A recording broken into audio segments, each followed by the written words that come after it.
great to see you all here again. I see many familiar faces, but also some new faces. My name is Kai Mars, and I'm project coordinator at the Refugee Academy, and I will be your moderator for today. Today, we have the opening of the LIMBO exhibition here at Views. I will say a little bit more about the LIMBO project, but the speakers of today who are actually involved in the project can say so much more about it. The LIMBO workshop series is situated at the Framer Framed here in Amsterdam Oost. And it was organized by PhD researcher Fabian Holle, who is sitting over there, and Noah Bawits, who is a master's student in our sociology department, and she's also sitting over there. The LIMBO series consisted of a series of 8 consecutive Sundays facilitated by the queer refugee community for the queer refugee community. And the LIMBO project aimed at creating meaningful knowledge on the challenges and resilience of queer refugees and the role of community engaged scholarship as part of the research project Engaged Scholarship and Narrative of Change, led by Professor Alaa Ammar, who's sitting over there in the audience. So that's a little bit about the LIMBO project. For today, we have a busy program. Well, I'm Kai Mars, and I just opened the event today. But after me, Maria Das will continue with a short introduction about her research that she's doing with engaged scholars. And after that, Fabian and Noah will give 2 presentations about their preliminary findings of their research projects. And after that, we have an open mic hosted by Sunni Lamin, who is sitting over there. And then we continue with a panel with several speakers who were part of the LIMBO project. And after the panel, we have a Q&A for the audience to ask questions or discuss certain topics that they would like to discuss. And we finish with drinks, and then we can also see the artworks who are exhibited just outside here. That's so far the program. Today, Sajjad is going to be our photographer, and we are also going to record the event today via Zoom. We want to make a nice video of it and put it on our website so that we can also reach a broader audience. If you prefer not to be photographed or in the video recording, please let us know.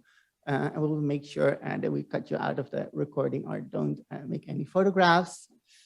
So that's it. Maybe a little bit more about Sajjad. Of course, besides a photographer of today, he is also our new research assistant within our Vrije program.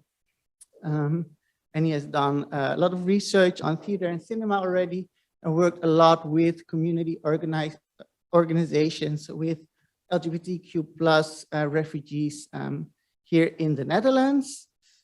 So that's it. And now I would like to introduce you to Maria, who is going to open next. Maria has obtained her master degree in Bern, Switzerland, and she's doing her research, her PhD research with engaged scholars here in the Netherlands. So please, Maria, I would like to give the floor to you.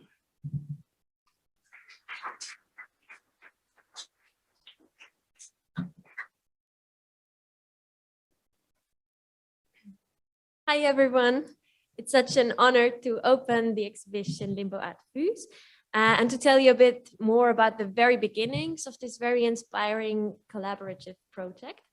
So yeah, I am Maria Rast, and I am a PhD candidate in the Vrije research project of Alaa Ammar, in which we explore the challenges and opportunities of engaged scholarship.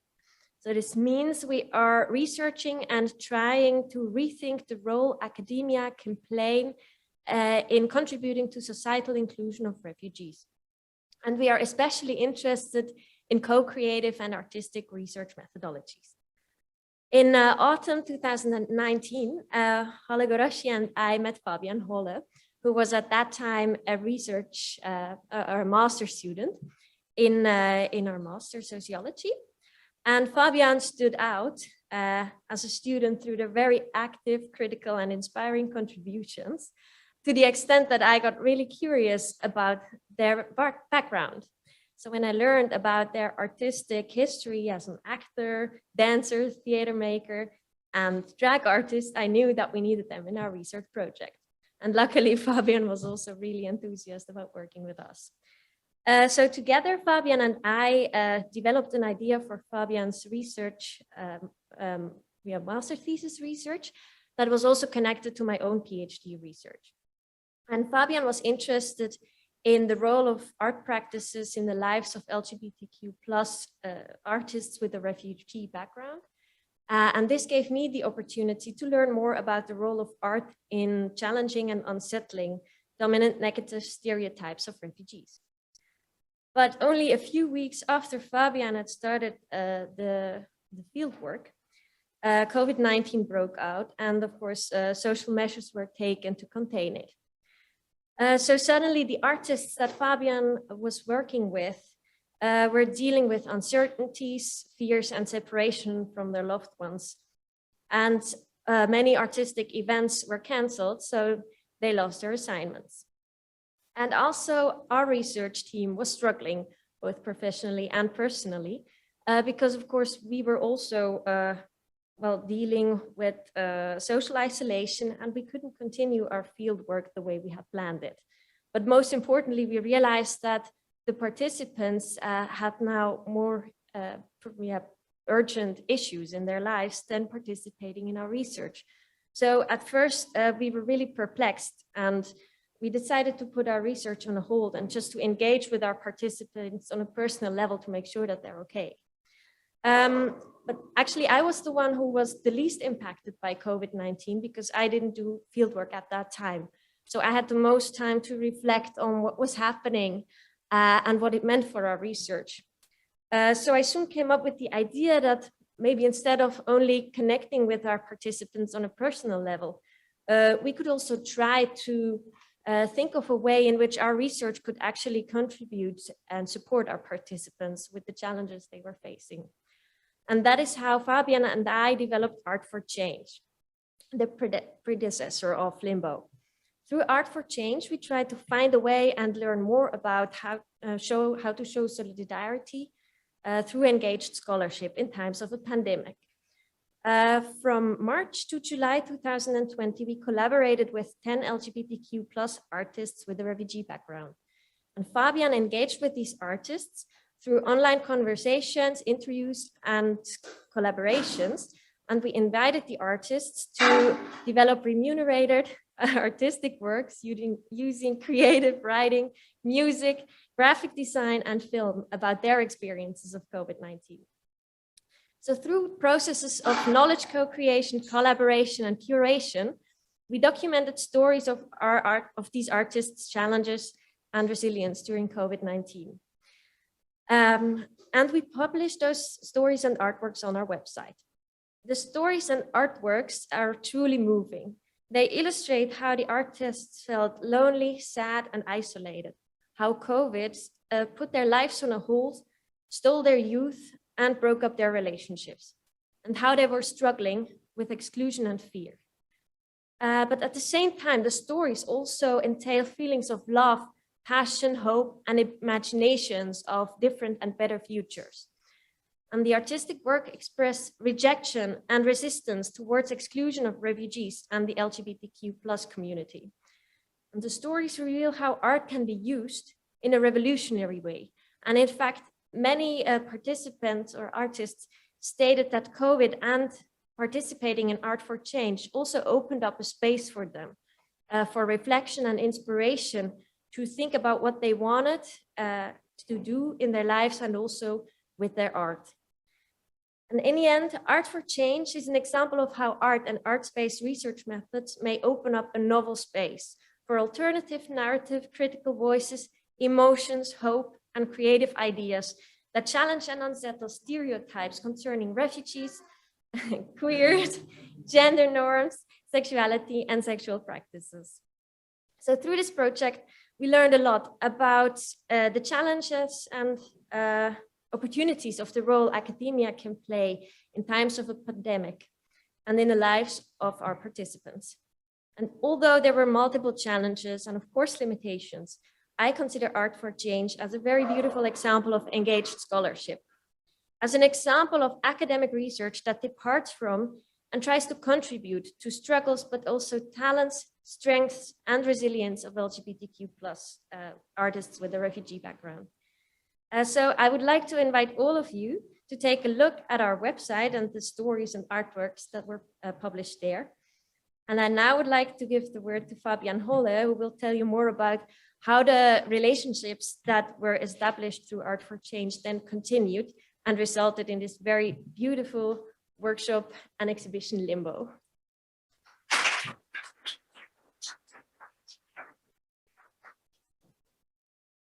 Thank you. I'm going to put the PowerPoint.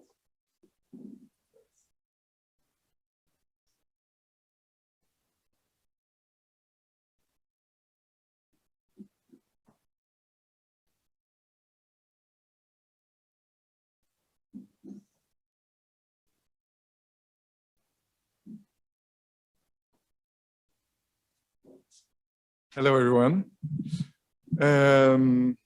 Thank you so much, Maria. Yeah, I cannot repeat. Oops, I have this thing like literally in my face. Like this. Yes. I cannot. Where is Maria? Oh, there. Yeah. I cannot thank you enough, and also Holle again. You know how Art for Change and also the writing of my master thesis has really like transformed me, and it was so inspiring and so life-changing. And life-changing to the fact that I'm now part of the research team, and yeah, I cannot thank you enough. So it's been amazing. I actually think that my journey, because I graduated as an actor in 2004, and I was also always sort of like driven by wanting to hang out with inspiring people, basically. So when I graduated as an actor, I did not really find actors that inspiring for me.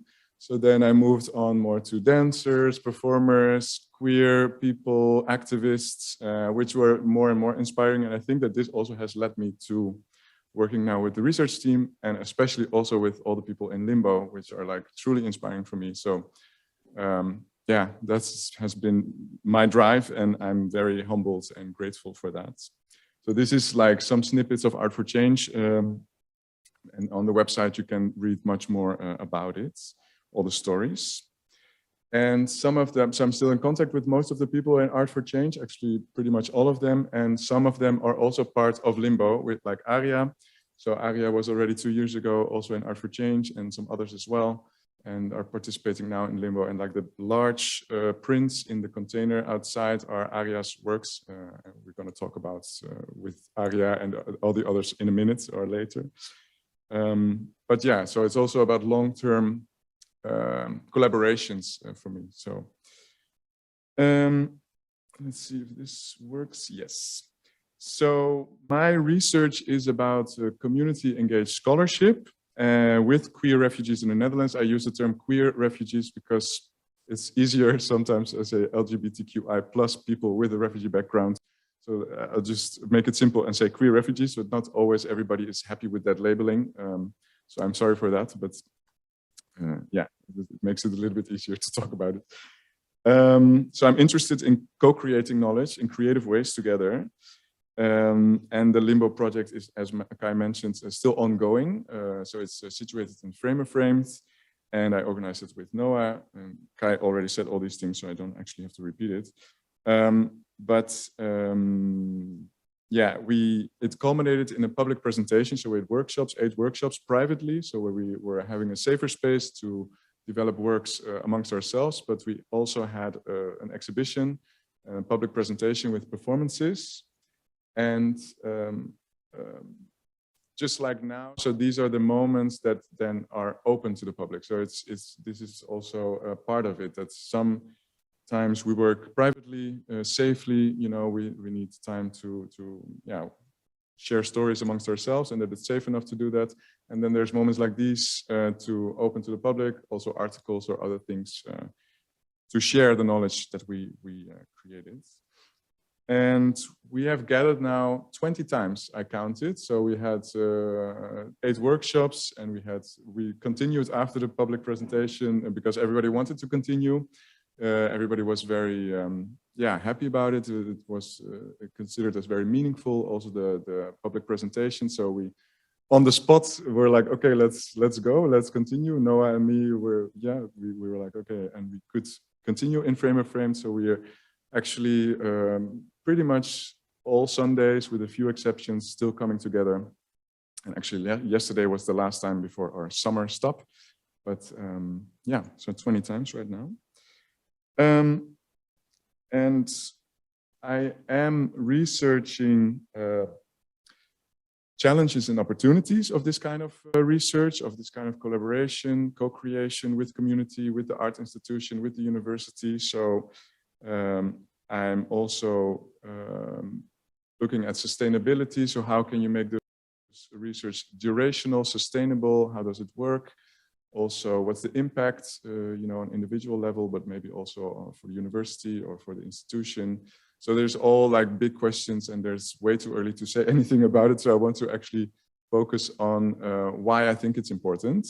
And the short answer is because it's critical theory in practice. So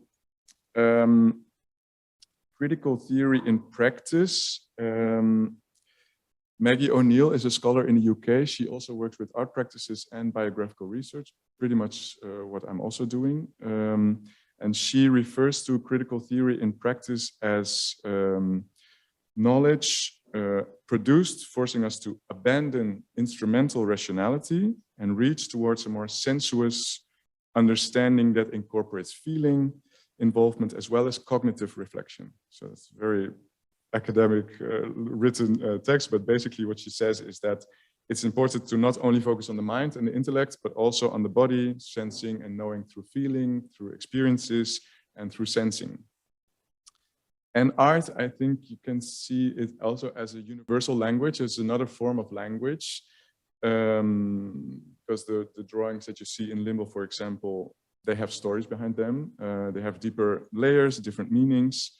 And what's also an advantage is that participants in Limbo can choose whether to talk about the meaning behind it or not. So it's like that's a very important thing in our research. So everything has to be with consent. So people need to feel ready, sharing things, stories, because it's not always safe, especially in hostile environments. And art is also a way of dealing with that. I mean, you can look at this and see what it is, but you can also, there's more behind it. And, if the time is right, maybe what is behind it. And one participant also mentioned in an interview that not all stories or works are for every situation and for everybody. So it needs to be they need to deserve it, or it needs to be the right time. And I thought it was very strong and powerful. So I like that very much. And so what I said, this form of consent, and if people are ready, is very important. And because we try to not be exploitative. So there's in research, it's a lot of times that not only with refugees, but with all research, that researchers, they have to collect stories, they have to collect data, they have to collect kind of things, but it's not always reciprocal. So it's not always that they give something in return. So we try to be reciprocal, to give and take, so that it's actually meaningful for the participants themselves in the research, and not only for the researcher. So this is, and I think it could be meaningful because it can be inspiring to share stories. It can be inspiring to make artworks. It can be helpful. It can maybe trigger reflection and introspection, what we saw in Art for Change as well, or bring clarity and connection and community. So we're basically, building this collective and community together. Maggie O'Neill further also claims that in that specific article, that critical theory in practice also involves creating a potential space, a reflective space, a relatively safe space for dialogue, images and narratives to emerge that approach the world and research in a different way, facilitating understanding and relation to themes of transnational identities, home and belonging. That's pretty much literally what we're doing in Limbo, actually. So we're also creating a relatively safe space where we can reflect, where we can, where there's time for introspection and share amongst each other narratives. And it's also about transnational identities because it's queer refugees involved. And last week I went with Sajjad actually to Utrecht University for a talk with Milo Rao. Oops. And there they also talked about the new role of critical theory. And Milo Rao is an artistic director of NT Ghent. It's a large theater company in Ghent. And he does very interesting things. I have never actually seen any of his work, but it sounded very interesting when they introduced him, because he's working also with communities. He's very critical on society, and he brings art, activism, and social science together in an inclusive way. Hi, Nim. So it was really nice. And they talked about the new role of critical theory that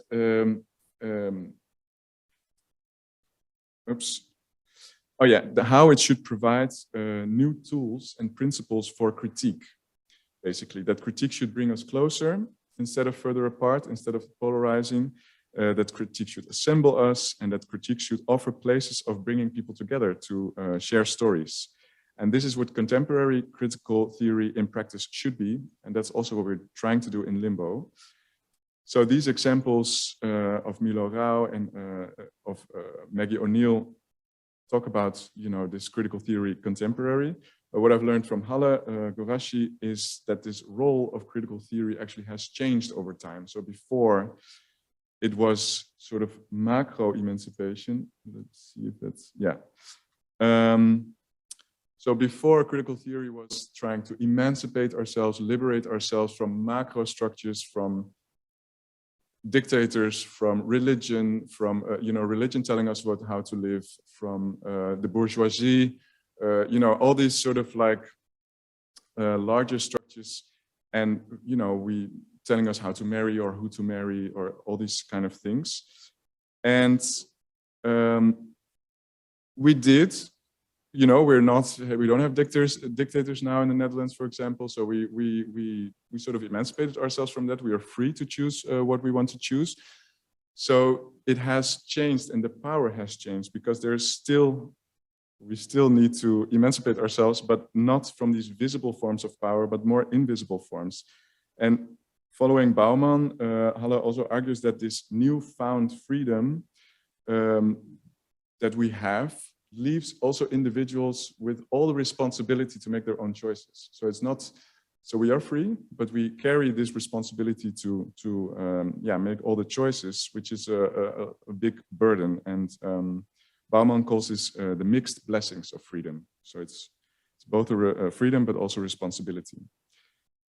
And this freedom has also decreased, so now I come to the quote here, the freedom has also decreased the sense of connectedness among individuals, making it difficult to deal with increasingly complex issues of our time while drawing exaggerated attention to perceived risk. So basically we're more and more individualized because we are focused on our own problems, less on the collective. But in a well-functioning democracy, we have to do it together, and we have to, together make it work, which makes it difficult because we're polarizing, and and the fear is then also a part of it, a big part of it, fear of the other, for example. So the nature of these visible forms of power have changed. So it's no longer the case that we have to emancipate ourselves from dictators, for example, or from a king or from the bourgeoisie, but now it's this invisible form of power that influences our mind. So taking for granted assumptions, common sense sometimes. So things that we perceive as common sense and that we don't actually think about or reflect on can be forms of exclusion. So we might not even realize that the things that we think are forms of exclusion. So this is the process of normalization also, and this is also the form that we have to reflect and be critical about. So for example, the fear of Islam. So in the Netherlands, you know, there's like the fear of Islam that is not compatible with the Netherlands. So this is like an example that becomes almost normalized, you know, as if it's true, which if we don't reflect on it, it's dangerous because it becomes stronger and it becomes more dominant. And in the Netherlands, there's also a dominant idea that we're ahead in terms of women's and gay emancipation, for example, and that we are very free and open-minded as a nation. However, for gays, for example, to be fully accepted, they have to also fit certain invisible norms. So this is another, of those maybe common sense taken for granted in this. So in the literature, one of those things is homonormativity. And homonormativity concerns this Western dominant view of how homosexuals are considered properly gay by not being too political or critical of heterosexual norms. So just be, you know, just act normal. And this is also actually a very Dutch expression. Doe maar normaal, dan doe je al gek genoeg. You know, just act normal, then you're already crazy enough. It translates roughly something like this. And that is, that's a very strong Dutch view, or I don't know, like assumption.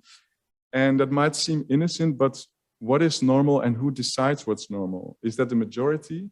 And if you don't fit into the norm or into the majority, how do you, you know, because of how you dress, for example, or how you look, or your politics, your activism, anything, how do you then feel included or be included? How are you included?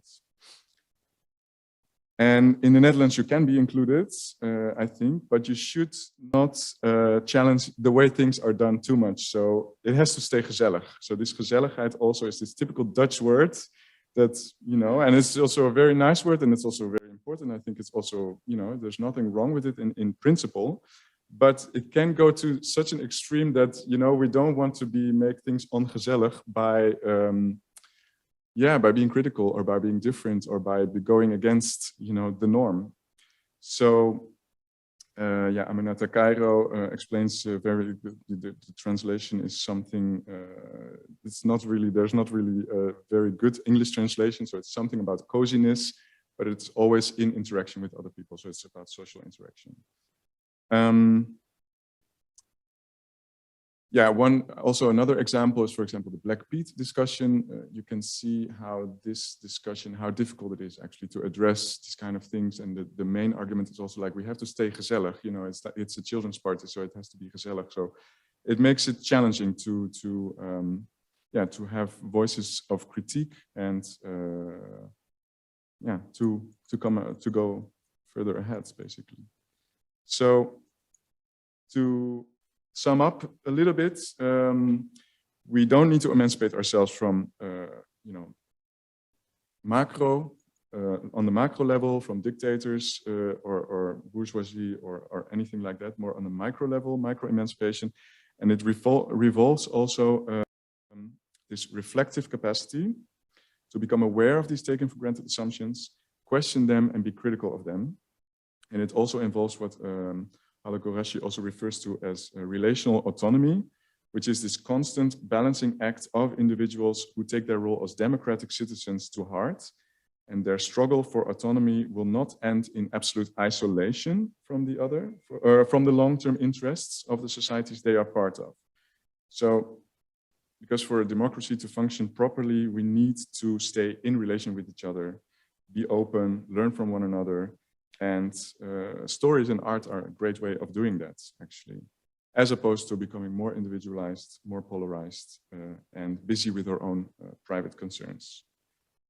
So I want to end with linking it, hopefully, to Noah's research, because it's about decolonization. It's another term, but decolonization basically is also a critical theory in practice. You could say it like that. It has a different focus point, maybe, but Farhana Sultana says that decolonization can not only be a discourse, it's not only talking or a metaphor, but involve an affirmative practice. And I would say then thing is on practice, how to say, the focus point of is on practice. So decolonizing is a process, it is relational, and it requires solidarity networks to be built, as well as unlearning and relearning of accepted truths, so those taken for granted things that I was just talking about. Thank you very much. I'll give the floor to Noah. Hi, everyone. I'm Noah. Fabian is my supervisor for my master thesis. I am a master's student of sociology, but I'm also an educational officer at Frame of Framed. And I've actually combined the two and worked in LIMBO together with Fabian within Frame of Framed. And at the same time, did my research on the collaboration. And as Fabian said, I've really focused on how this collaboration, or how I view this collaboration, as a decolonial collaboration. So really decoloniality in practice.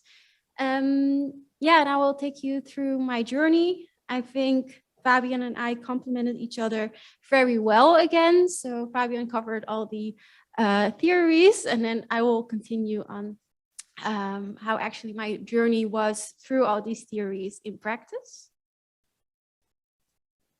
A little overview. I will start with the start of LIMBO for me, and then tell you something about my research and the research process, then some preliminary results, or the findings I've had thus far, and then end with a positive note of LIMBO's future. And I will start with the start of LIMBO, how it actually all came together for me. And it actually was through some opportunities that all came my way and all mixed together perfectly. And it actually started when I started working at Frame of Framed, educational officer. And Frame of Framed is a platform for contemporary art in the national and international arts field. And we work with showcasing the plurality of voices in our globalized society. And as an educational officer, I try to translate that to our audience below the age of 18. And well, Frame of Framed is actually a very activist environment to work in. And we work with a lot of communities as well. And then I started my master's sociology and was really searching for a way to combine my interest in sociology and the theories behind it with the work I already did at Frame of Framed. And that's also how I met Holle and Maria and Fabian. And it really sparked my interest in how there's actually so many theories that were already, how do you say it? Rechtvaardigen, I'm just looking for, justified the work that we already did in Frame of Framed. And then I also learned about Fabian's research, and Fabian and I had a conversation about how they actually wanted to create a space where they could really come together and create something. Especially because you already knew that Fabian did their start of their PhD during COVID. So there was really no space to really be physical and be together. And then actually I thought, well, that's perfect because Frame of Framed has a space. And this was actually during the DIT. And DIT was named Do It Together. And it was a gap between exhibitions, also due to COVID and the regulations, that we had this space in between our exhibitions. And we tried to make it a space for our communities and for dialogue, and without having an exhibition as the main starting point. So we had the conversation together with Yassine and Fabian, and logistically and contextually, fitted perfectly. So we started to work together. And that's actually how it started. And it also started before I even knew I was going to do my thesis about this subject. So I really just wanted to put these two people and these two projects together. And because I really thought that the collaboration would be very fitting and that there could be very beautiful things that came out of it. And I already said Framer Framed already worked with two communities, IPSI, Intercultural Psychiatry. We host an open atelier, and then people have, actually art therapy. And they come in every Monday. They also have exhibitions. We actually have the exhibition right now, Reflections, their end exhibition. We also work with We Sell Reality. That is a collective, an open source collective of around 15 social designers who also have a refugee background, most of them. And they come in every Friday and work on their projects. And we also host exhibitions and events with them. So actually the idea was to make Limbo sort of in the same structure, to have a regular day that people can come in and they can work on their own projects while being in the space and being in the atmosphere of Framer Framed. So that's actually how it started for me and how Limbo started in general with the workshops. And then the next step was creating a master thesis and research.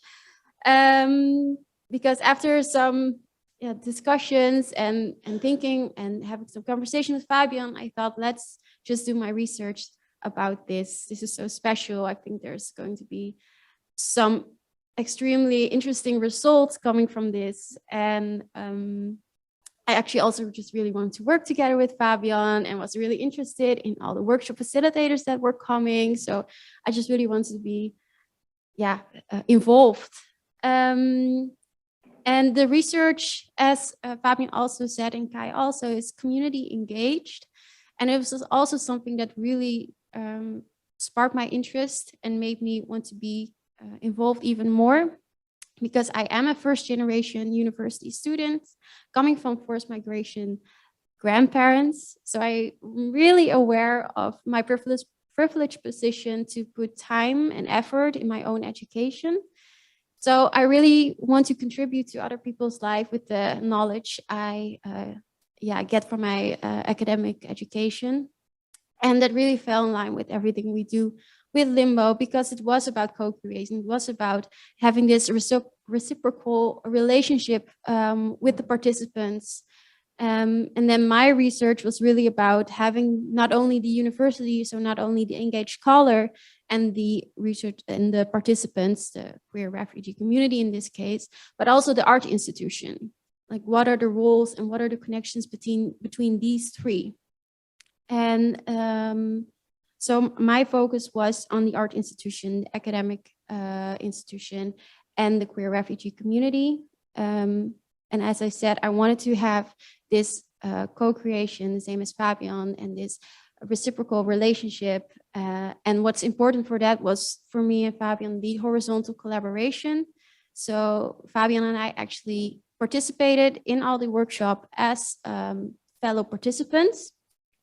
I made a conscious choice to not go for participant observation and to not make notes during the workshop, because I wanted to fully engage with all the fellow participants. I wanted to fully be a participant and not only an observer that uses other participants' experience as data, but actually be there. And also because I felt, and I've seen the workshop facilitators, I know that I have so much to learn from them. So it's not only about me observing, it was also really about me learning. And for me to do that, I really to put my block note aside and fully experience it. And then after the workshops had ended, I also made a conscious choice to only do the interviews after the 8 consecutive weeks. So that put a bit of my planning of my master's in a bit of a tight schedule, but I found it really important because I wanted people to feel comfortable with me. I wanted people to feel like they could share their story with me, and I would be careful with it, and that they could trust me. And this really, I did not know before that this would be really important, because some of the participants, once we started interviewing, were really nervous. Even though they have known us, we ate together, we cooked together, we danced together, they felt safe with me. The last interview they had was with the IND, and it was traumatic. And just the word interview was something that was it was just scary. So it took some time for them, even in the interview, to relax and feel comfortable again with us and be able to tell their story.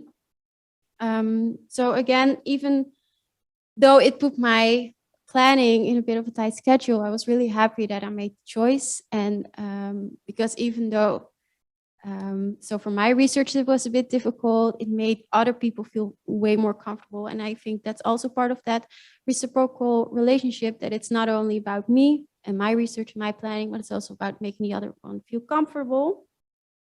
Yeah, so that's how I did the research. And then I will talk about, my findings thus far. I have the research question, what are the challenges and opportunities of a decolonial collaboration between the queer refugee community, an art institution, and academic research? And I will explain all of that further, but if some notice, there's a hidden assumption in that research question. I assume that it is a decolonial collaboration. So at first, I will start why I label it decolonial collaboration. And that has much to do with what Fabian says, that decolonization or decolonial practices is actually a critical theory in practice. So why I framed it decolonial collaboration is because because LIMBO offered an unheard narrative of a marginalized group. However, it was not only the safe space that was important, it's also how that space was provided. So it was really about giving space to another and taking your hands off it. So Fabian at first curated all the workshop facilitators, and that you can see it as an invited space. But I claim that later it became a claimed created space, because how the LIMBO participants and workshop facilitators were in Framer Framed was fully on their own terms, or so it seemed to me as a Framer Framed employee as well. There were no strict rules that you normally see in art galleries, that you sit quietly, you have your hands around your back and you watch the art. It was dancing, it was clowning, it was eating, it was laughing, all together in this space. So in that way, I feel like the participants really claimed and created their own space. It was also seen in our interview results, where we asked some participants, what did you think of Framer Framed? And then the answer was, what is that? And this is after they've been here for 8 weeks. So it was really not a dominant factor during the workshops. It was not something that they felt like they had to think of all the time. They had like not this big broader idea of Framer Framed. It was just a space where LIMBO was and where they came. And what I also noticed was during the opening, actually, that was organized by Sahak Queer Refugees Group. That was really a sign of mutual trust, which is also very important in decolonial collaborations, is that there's trust coming from all the stakeholders, from all the parties involved.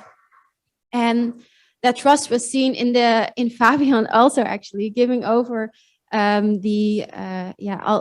the contextually directing roles and giving them to Sahak Queer Refugees Group and saying, well, you can make the space what you like. And we as Framer Framed were also like, yeah, you can do whatever you like. And I didn't even know what was going to happen. I think Fabian didn't even know what's going to happen. It was a very interesting event, and there was so many new artists coming into Framer Framed as well, and so many new performances, that it was just an exhilarating moment. Again, just like this moment where we open up our stories and share them with the public. So that's for me really why it is decolonial, because there was mutual trust and because it became a claimed created space. And then my second research question was, what opportunities arose and lay ahead due to the colonial collaboration? And what I really, one of the main findings is that it really became a network. So LIMBO became a network not only for the LIMBO participants, but also became a network for Frame of Frame, and also became a network for the academic institution, for the Vrije Universiteit, because it created new bonds and alliances and connections for the university to have this connection with the queer refugee community, with artists, with community organizers that are founded on a connection with me and Fabian, and now also with Holle and Elena and Maria. So the whole scary thing about research has been taken away, sort of. And then for Frame of Framed, it offered a new network of all these various artists and community organizers that are now coming into the space. And for the LIMBO participants, it offered a new network of Frame of Frames public and audience and network of artists. And a few examples are that one of our participants is starting as a graphic designer, as an intern graphic designer in Frame of Framed. Performer of the opening is starting as an audio technician in Frame of Framed. And one of our workshop facilitators is doing an event in Frame of Framed. And there's also another events coming up. I actually had a WhatsApp and need to talk to Yassine about it as well, about another event coming up.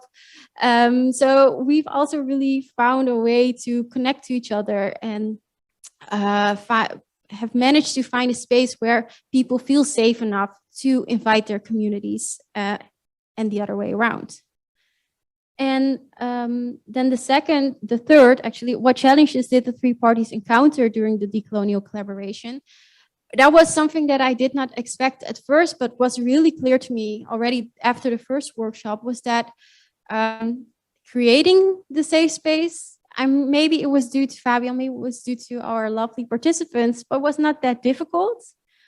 The real challenge lay in that feeling of safety really endangered sometimes the actual safety, because people felt safe enough to share their stories, but at times those were traumatic stories. Those were stories from the past, stories about family, stories that were really painful and were also experienced as painful for the other participants. So some participants did not know or left the workshop with a negative feeling, and we, as either like the Vrije Universiteit, Frame of Framed, and our community organizers, we are not a formal mental health providers. We did not know exactly how to give people their needs, and actually you found some way to do that by having our space holders, I named them, and that they started caring for our community, they started caring for the LIMBO participants, and in that way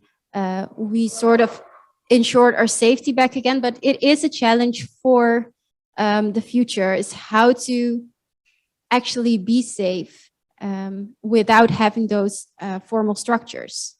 And then another challenge lay in our ever-changing composition of the group. So every week there was another member, or maybe all other members. Sometimes there were 10, sometimes we were with 3. And how do you keep the safety that was established from the week before if it can just as easily be dismantled by all these new members or this whole new composition of the group? And actually, then I go back to our space holders again, because there were some participants, workshop facilitators that we had in the group that were such key elements in holding the space safe and holding the space welcoming, that it was not only me and Fabian, but we could really let go and sit back sometimes, be true participants, because we knew that these space holders, these other participants, would be just as welcoming and would be providing the safety that we couldn't always provide. So in that sense, it was really, truly a collaboration, in a sense that me as a researcher, me as an employee of Frame of Frame, could not always ensure that safety the same way that our community members could. And then the future for LIMBO. This picture is not, it's better on the website, but maybe this is like anonymous version of it. this is a picture that was taken during the exhibition opening in Frame or Framed, which is a very nice experience, as I've already mentioned. And the future for Limbo, as Fabian's also said, we will be continuing probably after summer break. We've already continued after this opening, and now we are here again. Frame or Framed has really acknowledged all the connections and networks and opportunities that Limbo provided, and really wants to have Limbo in the space.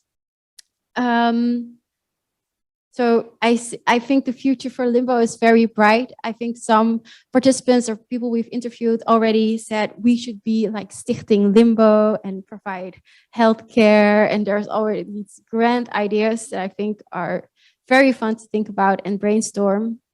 I think there's still so much to learn from each other.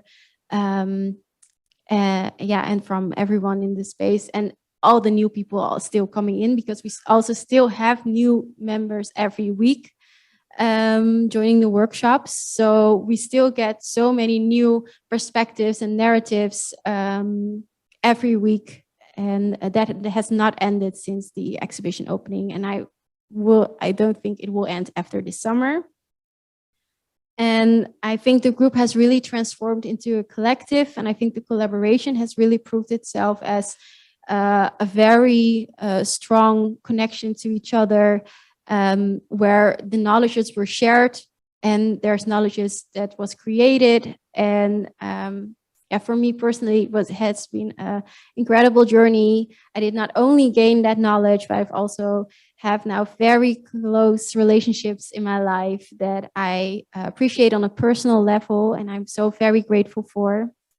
And as a final note, I would like to thank Fabian and Holle and Tara as second reader, Sajad, Yosin, all my colleagues from Frame or Framed, and of course the Limbo participants and workshop facilitators for sharing their knowledge with me and feeling safe with me to share it. And I also want to thank Fabian, especially for being such a patient and encouraging supervisor, but also such a lovely co-organizer. And it is so invigorating to work with someone that is so committed to doing good. And I am really looking forward to keep working and learning from you. Thank you.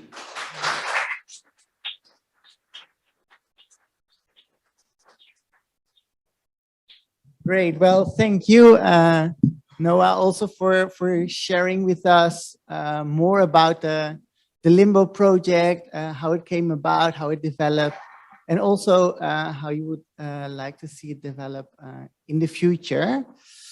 On the program, we also have our panel, and I would like to invite first Aria again as well to take part in the panel. Aria is a graphic designer from Iran, and who moved here to the Netherlands 5 years ago.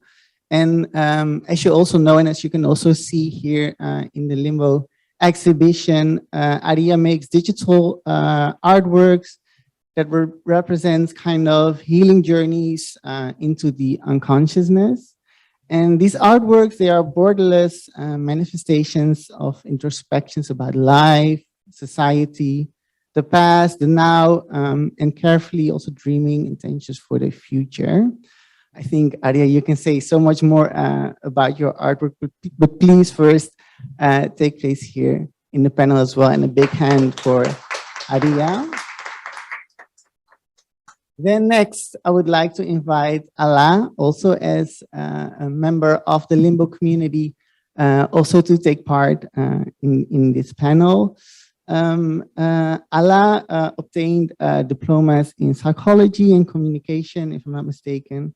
And before they came to the Netherlands, Alaa worked also on creative practices with refugees in the Syrian Red Cross in 2014 and 2015. And in the Netherlands, they're studying at the Gerrit Rietveld Academy and volunteered at Secret Garden, an organization here for LGBTQI+ refugees. And currently they are building community through a collaborative project that includes techno, dance, art and performance. So please also give a big hand to Alaa.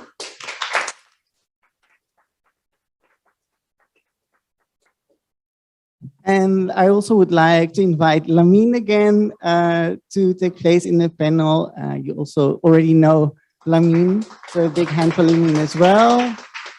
And I would like to invite Noah, of course, also as co-creator of the LIMBO project to participate in the panel.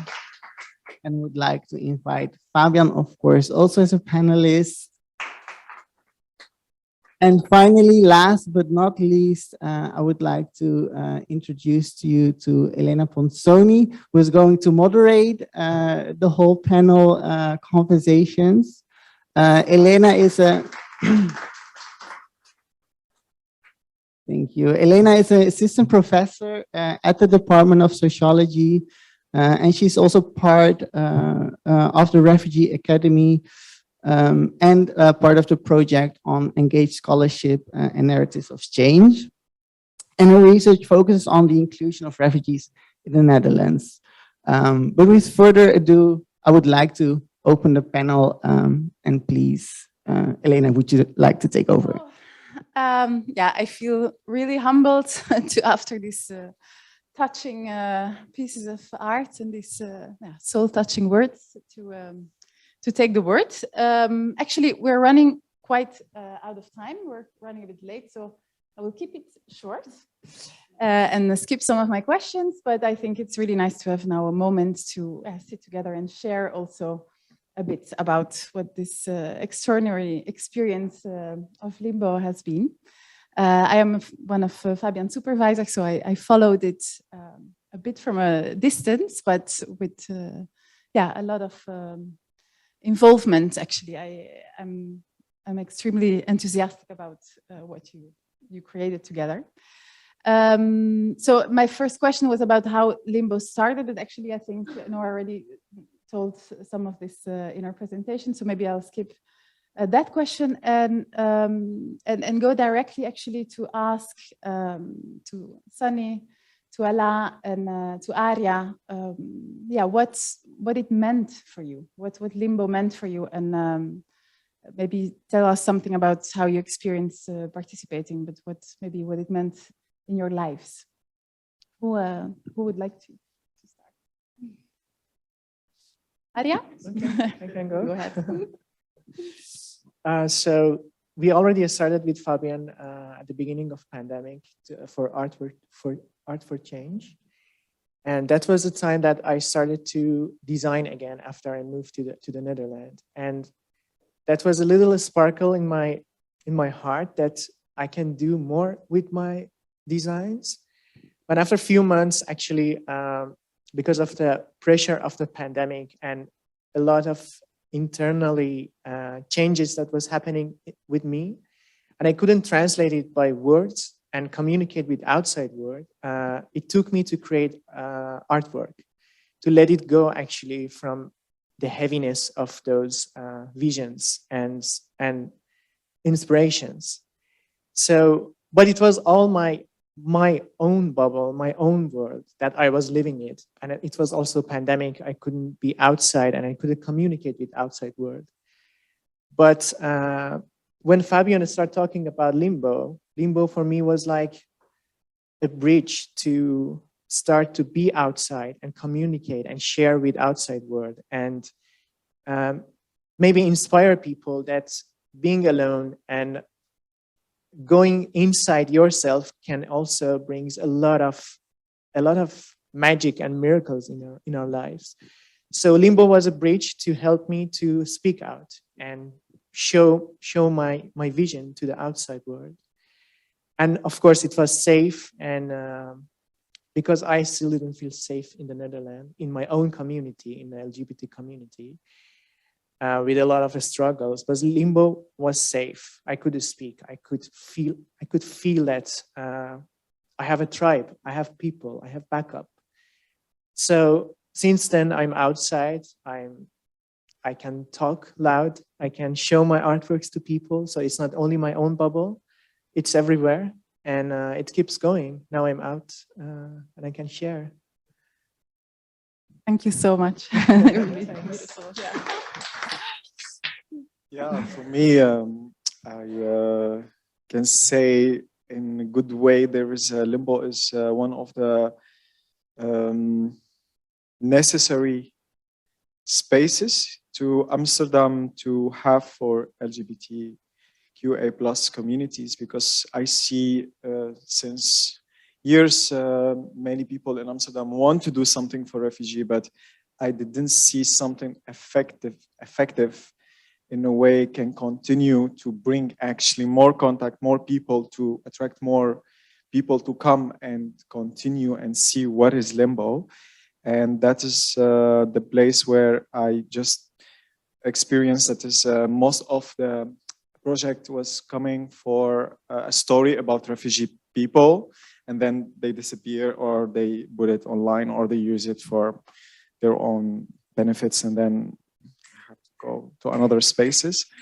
And Limbo was the place where it's continue. People actually take my story. I take also self-care. I take also safety to also say a future ideas about what I want to be, where not only what's happened to me, also seeing the door open to anyone, literally. That's also very big concept in Amsterdam, big change. And I thanks Frame also Vu to be very, very open-minded about it. That's really so important. And it's also means self-care, because I also, the own things I learned that is, I like to help so much. That's part of my work. Sometimes I forget to help myself. So Limbo was helping me personally to be more calm, more open about also my story. I didn't really have the courage or the confidence to tell who I am, and I always feel that it's have been used to be publicity for newspaper or for people to victimize the refugee. And actually, I want to show also the powerful of the refugee story, not only the victimized. So by continuing Limbo, it's very powerful statement. So it's helped me also to use less drugs, especially if it's in the weekend when you are a refugee and come here. I have no idea about the invisible power in the Netherlands until I see it, but drugs was one of the honest issues that is newcomer or refugees face in a society, to actually be in a society. Learning about those freedom, it's a new for us. It's very big, but very challenging, and it's take years where I have no space where I can freely ask about those issues, which is I never actually found any space. And there was two organizations, which is Asylum Refugee Support Center and Secret Garden, the only two organizations who actually trying to help. It's still trying because they have specific help they give, but Limbo is also helping you to be a human first, and then to be safe to ask the question that is you can't ask anywhere, like what is drugs, what is where I am, what do you do, where I live, like those questions about actually the Dutch, let's say if there's a Dutch society. I had it in Limbo. And also a moment to reflect on myself. So it's been really changing my life, basically. Wow. And, yeah, changing my life, if I will just say in a short term. Wow. Yeah, thank you. Thank you. We talk a lot about transformative research in our research group, and actually all the things you tell are like so much transformation. That's, yeah, it's very moving to hear. Thank you. Sunny. Yeah, well, I think for me personally, I think Limbo is a safe space. It's a gateway to look inwards, because I too, just like many of us, do have a refugee background as well. And these are like stories that people come up with, are not shared or are just looked upon in a very downtrodden way. And Limbo is actually a space where people can be vulnerable, create art out of their vulnerability, and then heal themselves from it. So LIMBO for me signifies hope. It signifies a community of people who ask how you were doing. I think the question of how are you? Everybody wants to be asked how they are and just not to be perceived by their way of representation. And yeah, it's a community of people who care, who love, who are there to support. And I would want to see it grow and become what it should. Yeah. Thank you. Thank you. I really like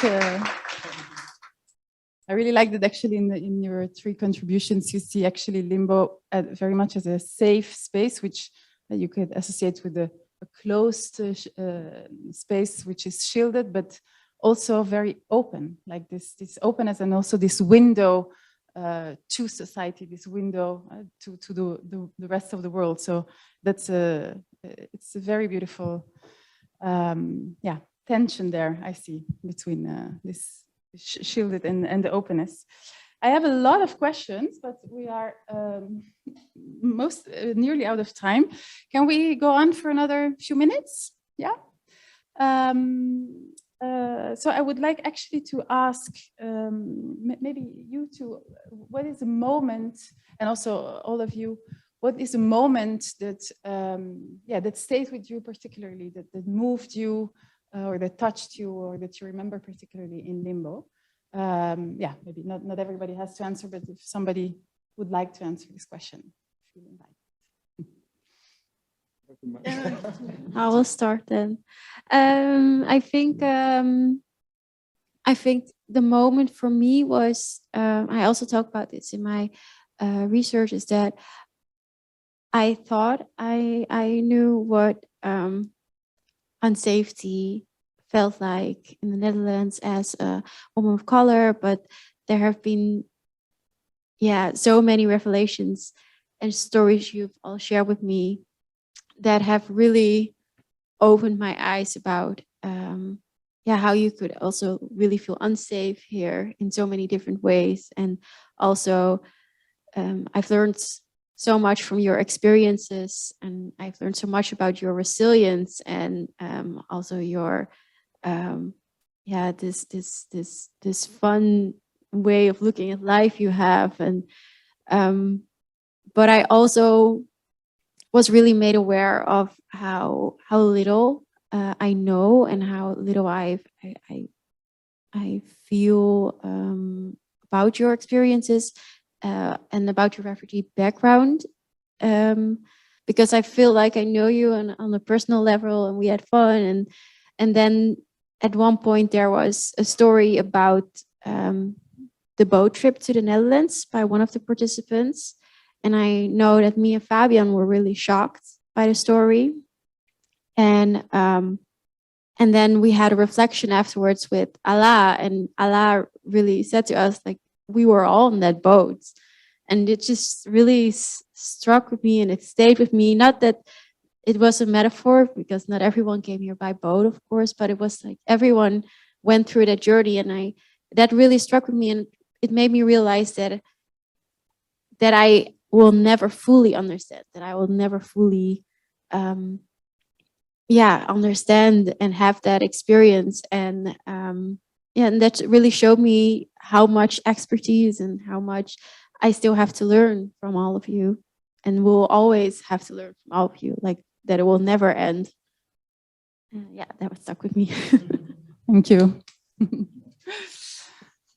Yeah, for me, actually, this moment, again, the open mic for today, and also the open mic in the open event, but all the performances actually really hit me so hard. Like, I cannot even. So I think it's so important, and I was like crying, like after it also accumulates, like the many poems, you know, and in the end, Dennis, like I was almost crying with this, and this is so important for me, that it's sort of like difficult to talk, you know, also in my talk, you know, you talk about it, it's sort of like in the head, it's rational, but like the art is actually what it's about, and what really communicates, and what really opens the heart. And from, at least for me, and maybe it's not for everyone like this, but this was so strong in the opening for me, and it was blew me away. Like, it was literally not prepared for that. And I think Holle and me were sitting next to each other, like she was giving me a tissue to, you know, because I was crying. And so it was really, yeah, this coming together of arts and then also thinking about it and, you know, social science. This is really like very special for me. And it's, that's, I think, yeah, I mean, there, like Noah says, there's many moments, like every time it's very intense, but yeah, the arts and basically is just constantly the one that gets me. Thank you. And Sunny and Arya and Alaa, do you have any moment that you would like to remember particularly? Is it? Actually, and things I want to share also about after the exhibition show how much people want to know about refugee story, but there is no space before offer people to come and meet refugees who they can perform and tell story in that intensity what happened 27th of March. So this, when the space open, actually it attract a lot of also refugees. That's was really good point to mention, that is the information spread really fast. So many people start coming, they want to perform, they want to be part of it, or they heard about it. And also they start bringing their friends. So the network, the amount of the big network that we had from LIMBO was very overwhelming somehow. And after 27 March, it became even more. And we realized it is, oh, there is now people in Zaandam and in Nijmegen, they are contacting us to come Sunday to LIMBO. That was very about like how the network work and big, and invite each other from the ASSA to the refugees whose 5 years still doesn't fit. And I wish my wish to continue this, because I think is necessary, is urgency, and it's important to realize it is also self-care and educational for white people and for everyone in Amsterdam, not only for, and also for me as a queer, as an activism, as a refugee. I want to learn as well about myself and show this. So I think the powerful of functioning and networking is very powerful. And this because also the collaboration was also nice. I also noticed how I think it's only the personality of you as a researcher, and then the space where it's open, give the freedom. Let's say, give the freedom to be. That was very strong statement where everybody should learn from the collaboration between space and researcher. I think this is it. Great, thank you. I think I'll take it to the earlier question that you asked, how,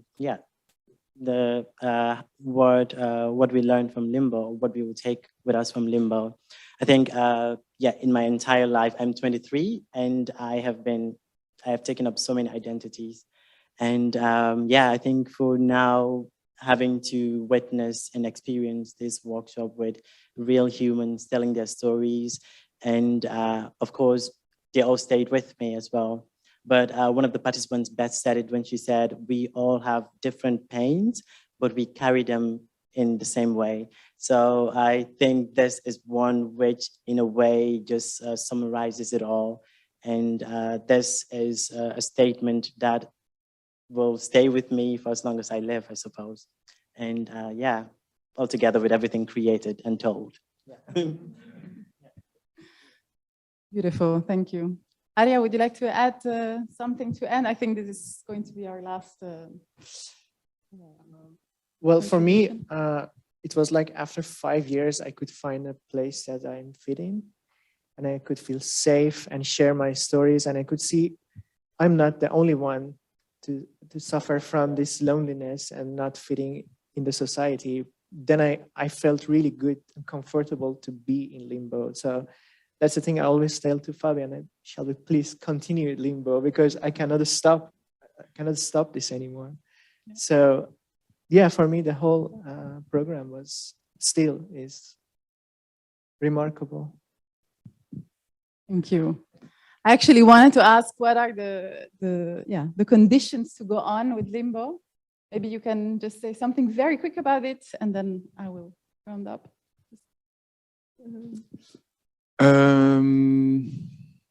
Since we have this beautiful bridge and everybody's saying we have to go on. So. Yes, I mean, this is, I think it's about collaboration. It's about listening to each other. It's about literally also practically, you've seen this also here from Frame and Frame, like there needs to be a space, there needs to be time, there needs to be people involved.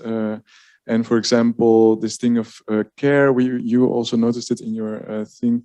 So we're pretty much working on the spot and finding it out on the spot, but we're just really trying to collaborate, listen to each other, and solve problems that are there. For example, about care, community care, or yeah, but also so we have the resources, the space, and each other. And I think that's what's most important. And we try to learn at the spot and do it directly. Yeah. Great. Thank you, all of you, for beautiful answers and contributions. I really enjoyed it. I'm going to give the word back to Kai. Yes, thank you, Elena, for keeping this panel and the conversations. Before we're closing, we had still scheduled a short Q&A with all of you here. So are there maybe some people who have any questions for the panelists, for each other? Yes, and maybe we have a mic here.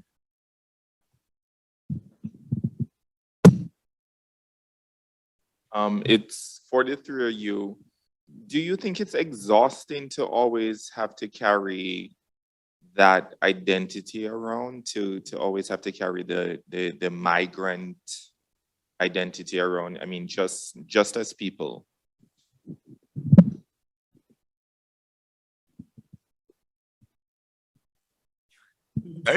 Yes, yes. It's also about time of healing, to accept yourself and all what's happened to me. For instance, I accept myself as a queer, as a refugee, as it's a true what happened to me. It's a true I suffer from war. It's a true I suffer from my identity because of religion, and I run away from a war and I survive. And I come here to tell this to continue, basically, but those things stuck with me, which has also made me who I am, because without those struggles, I will not know how to be happy right now. I will not appreciate the silent sky like now. I remember the first time I arrived in the Netherlands, I was like, oh, silent sky. Like in my country, 5 years, we didn't have like shooting, we sleep on shooting, guns shooting. So I appreciate the simple of going safe to buy my grocery, coming back to sleep, and the next day I don't need to be worried about basic life. So those things, it's make me more happy with myself, and I just need to deal with educating people about those simple things and heal myself mentally. So it's also mentally, it's important to understand that we all have a trauma, but the war trauma is very strong and visible. So those strong trauma, it needs a couple of years and care and spaces like LIMBO actually to release. But yes, it's a struggle, and it's like any struggle else. But for me, it's still a struggle. But LIMBO can make me heal myself faster and in the long term. Yeah. Well, to answer your question, yes, it is exhausting. And yeah, I do think there is basically no culture that is older than humanity. And I want to be considered human first, not Black, not gay. I want to be considered as a citizen of the world and to be treated as such, which is unlikely, but okay. I'm dealing with it. Yeah.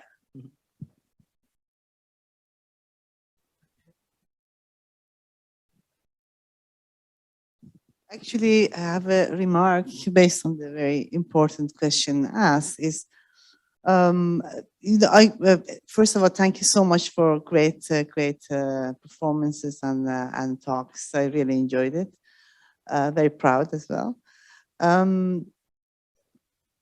when you become a refugee or a migrant, and when the concept has such a negative connotation in the public discourse and in all the things we see in the media and in conversations, it is really exhausting to be a refugee or a migrant. That is also what I felt when I came to the Netherlands as a refugee 35 years ago. So you want to distance from that concept because it's all gives you negative ideas. But at some point when I was through my study and reading some material, I realized that refuginess has something very special and positive about it. For me, the fact that the pain I carry, it shapes me. The person I have become because of my experiences that made me a refugee is a positive experience. And Edward Said was, his work was very informative to me. He talks about intellectual as exile. So to be able to be intellectual or somebody who thinks differently originally, exile as a metaphor is very important because exiles, refugees, because of the fact that they are living in between different or having different points of reference, that is actually potentially something for originality. So that you never take structures for granted, but always question. Exhausting to question all the time, but it is the potential for being original and creative. And when I felt that and learned about that, I learned also to embrace my refuginess and make it something and accept that and carry it with pride. And then also become a cosmopolitan, as you mentioned, based on being human, but not forgetting the pain that had shaped me, and also embrace it as something very beautiful part of my life. And that is the reason we use refuginess, and refugee as a concept in our work, but also very much work on the get rid of these negative connotations that comes with it.